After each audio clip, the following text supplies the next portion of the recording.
টঙ্গীবাড়িতে মাছের আড়তে আমের হাট। স্টাফ রিপোর্টার আপন সর্দার এর পাঠানো তথ্যচিত্রে দেখুন বিস্তারিত।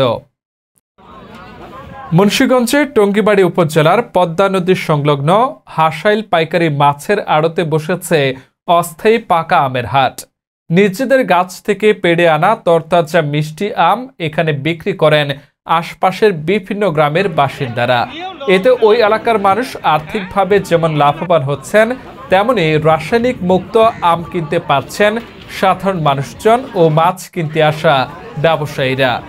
শুক্রবার 23শে মে সরেজমিনে গিয়ে দেখা যায়, ভোর থেকেই হাসাইল মাছঘাট সংলগ্ন নদীর পাড়ে শুরু হয় অস্থায়ী আমের হাট।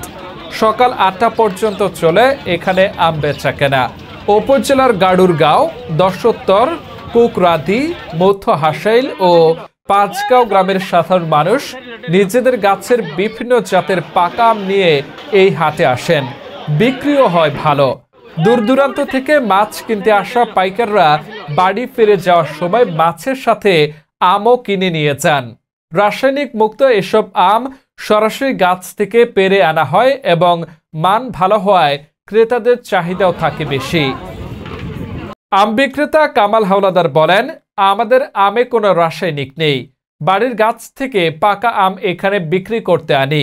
প্রতিদিন ভোরে দূর দূরান্ত থেকে মাছ কিনতে আসা লোকজন আমাদের কাছ থেকে মাছের পাশাপাশি আম কিনে নিয়ে যায়।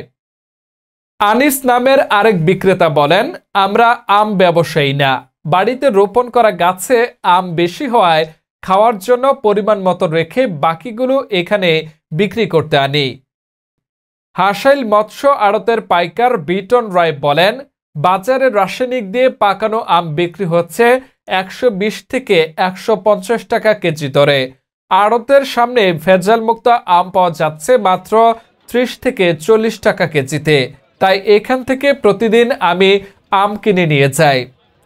মাছের আড়তদার দুলাল গাজী বলেন, এই আড়তে প্রতি বছরই আমের হাট বসে। প্রাকৃতিকভাবে পাকা আমের চাহিদা রয়েছে এখানে। বাজারের তুলনায় এখানে দামও অনেক কম, তাই অনেকেই এখান থেকে আম কিনে নেয়।